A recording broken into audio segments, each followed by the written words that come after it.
Now on Friday in Rugby League there is a huge game in the Challenge Cup. You've got to make your way down to the Trailfinders Sports Club in Ealing because it's the London Broncos taking on the new franchise, the Toronto Wolfpack. It's going to be an absolutely cracking game, and I am delighted to say that I have got the London Broncos coach Andrew Henderson now live on Sportuccino. Andrew, welcome to the show. How are you doing today? I'm very well, thanks, Richard. Just enjoyed a family day today, mate.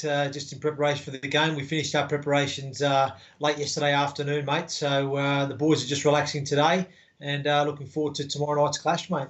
How have the preparations been going? Do the team look good? Yeah, no, they look good.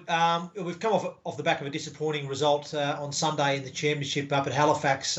So the boys are a little bit smarting from that one, and yeah, we've been pretty focused on ourselves this week, just making sure we right those wrongs in the Challenge Cup. You know, the great thing about that this week is, you know, the championship competition's put aside for this week. It's a new competition, the Challenge Cup, and the boys have got a great opportunity, you know, facing the Toronto Wolfpack, which is history in the making in itself, and yeah, a great opportunity to be back at home in front of our home fans and hopefully showcasing what we know we're capable of producing on that field. Now, in football, we've seen that very often teams put out a weakened team for cup competitions. But I was looking at your 19 for Friday's match, and you've got a pretty strong 19 out there. And what was your thinking behind this team selection? Well, there's a couple of reasons. Look, we have got quite a few injuries at the moment. At the end of the day, we do have a number of our top line players out through injury, but we have a deep squad and a healthy squad at that. And yeah, no, we have to treat this game with respect. You know, at the end of the day, you know, we want to have a good run in the Challenge Cup. We want to treat that competition with respect. There's a lot of history and tradition behind the cup competition, and also the level of opposition that we're facing. You know, the Toronto Wolfpack, they've assembled a very strong squad, a capable squad at that as well, with some really good players.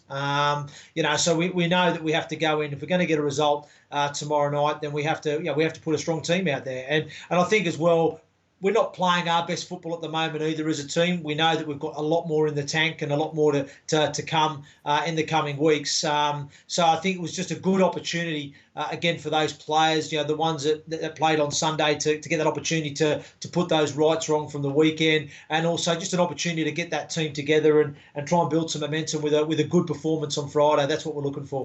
What did you make of it when it was announced that Toronto Wolfpack would be joining the English Rugby League? Yeah, look, I welcome it, to be honest with you. You know, at the end of the day, I think the game of rugby league over here in the UK is obviously it's been a very much a northern sport for a number of years. I know now there's pockets of expansion throughout England and Wales and obviously, you know, the French are now starting to come into the English competitions as well, and so I'm always for the expansion of the game and the growth of the game, and the thing for me with the Toronto franchise is, you know, those guys that have set up that club over there, you know, they've gone in with the mindset of, look, we're going to fund this, we're going to drive this. It's, you know, for the English game itself, there's nothing to lose really, because it's not costing us any money as an English game to make this happen. So I think let's give it a go. Let's see if it works, and if it does, then who knows? It could open up some new commercial interest within the game. It could open up some more opportunities for TV coverage and TV rights and media rights. So, you know, I very much welcome you know, the Toronto Wolfpack into the competition. So London Broncos, they're the only team in London. I'm from Brighton. I'm down here in the south. I've never been to a rugby league game. Some people could argue there is a north versus south divide. What do you make of that?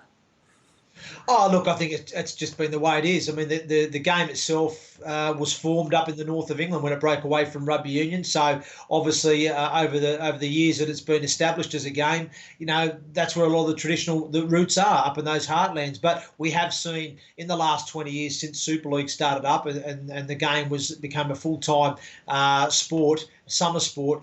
You know, we have seen these pockets of expansion development areas up in Newcastle, you know, parts of France, you know, I mean, obviously in London and the south. I mean, even now today, you know, yes, the Premier Rugby League team down in the south, but we still have London Scholars. We've got Oxford, we've got Hemel, we've got Gloucester. There are other teams now at semi-professional level operating in League One. You now see the expansion of Toronto, Toulouse now in the Championship, Catalan Dragons in the Super League. There's still a South Wales, North Wales. So the game is, getting more, I suppose, national coverage and national spread, which is great for the game. But yeah, there is certainly a predominance of northern clubs because that's where the game has originated from. But it's slowly developing and it's slowly growing.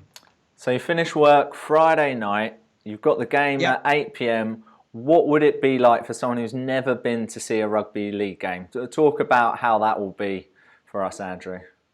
Yeah, well, look, for somebody who's not been to a rugby league game, look, it's very much a family-friendly sport. So again, it's a great game to go to if you just want to go down with your mates and have a couple of beers. But also, if you want to take the kids and go there with the family, there's plenty of activities going on there for the kids. It is a real game day experience. And, like I said, the game itself, it's quite easy to follow. If you don't know the rules, it's not a hard game to understand it as it goes on. It's plenty of action. The ball is in play more minutes than other sports. So, like I said, there's a lot of action going on, both in attack, both in defence. It's fast-paced. It's entertaining. There's a lot of contact, a lot of physicality, but a lot of skill on show as well. So it is an exciting game, rugby league. So again, if you do want to come and see an entertaining sport, then by all means come down to Trailfinders Sports Club at 8 o'clock tomorrow night and watch the London Broncos in action in the Challenge Cup against the Toronto Wolfpack. Because there's something special about playing at night time, isn't there? There's something special about being under the lights. Yeah, it's different. It is different. As players, and that you don't naturally get to do it as often as you'd like. I mean, obviously, these games come around now and again, so you have to prepare for that as you do. But yeah, no, it is. It's a little bit different there. There's a different atmosphere and a different vibe when it's under lights. And I know tomorrow night will be a great occasion. I think the other thing too. I think it's an exciting match tomorrow because it is history in the making. This is the Toronto Wolfpack. They're a new club. They're a full-time operation, albeit they're in the division below us.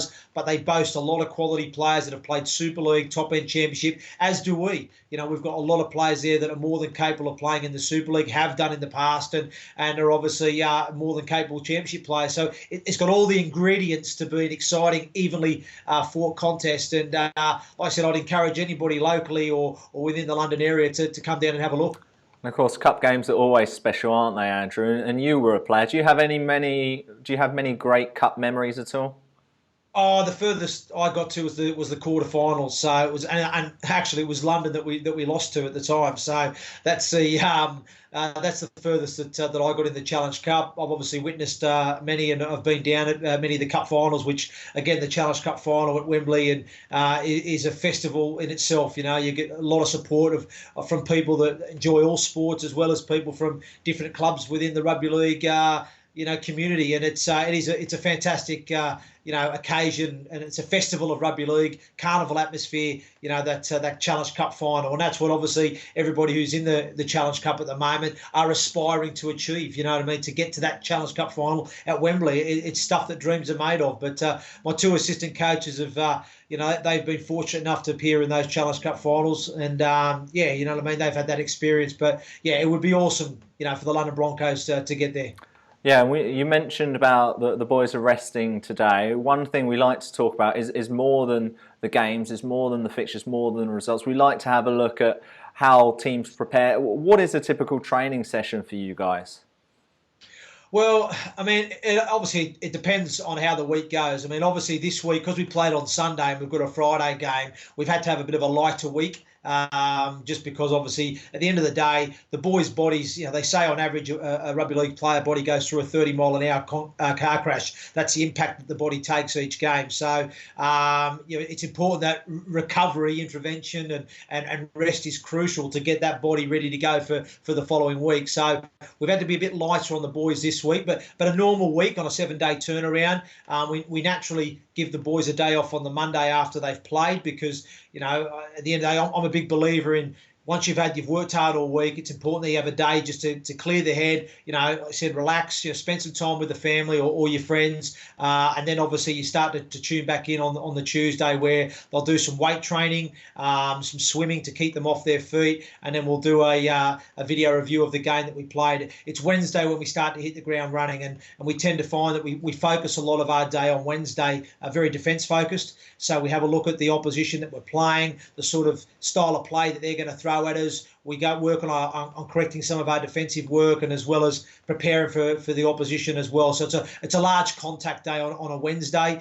and then Thursday you tend to find on the field it's very much more attack focused. As we start to work our game plan building into the game, we also do the finishing touches on the Saturday morning of our game plan, just to make sure that we're all understanding fully on the page of what we want to try and do, and then it's game day Sunday. But again, between all that, they've got weights training, they have prehab stuff they've got to do. Obviously, again, in terms of the players themselves, they've got a duty to make sure they're looking after themselves with what they're eating, how they're sleeping. So there's some ownership there on the players in terms of their preparation. We do a lot of video analysis as well on the opposition and on ourselves, individually and collectively as a team. So there's a lot of other bits and pieces that go around it, as well as your recovery interventions, your ice baths, recovery massage, swimming, all that kind of stuff. So it is quite a big week. There's so much that you can do on the field, but then there's so much stuff you've got to do off the field as well to make sure the players are prepared for the upcoming fixture.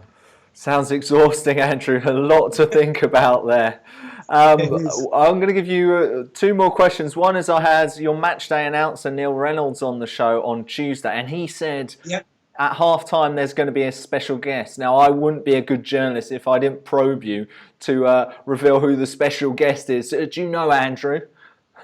I can't tell you, Richard. I wouldn't have a clue. I'll be honest with you. They've even kept it from me. That's how much excitement. They're trying to build this up, aren't they, and create that excitement and whatnot. So they're even holding it back from me. So all I can say to you folks, if you're tuning in, is get down to Trailfinders Sports Club, get there for that 8 o'clock kickoff, and there might be a nice surprise for you there at 8:45 when it's halftime. Well, I was going to ask one final question of, can you plug everything? But I think you've just done it. Andrew Henderson, thank you so much for being on Sportuccino. We can't wait to see the London Broncos versus the Toronto Wolfpack on Friday at the Trailfinders Sports Club. Andrew, thanks for being on the show. Thanks, Richard. Thanks for your time.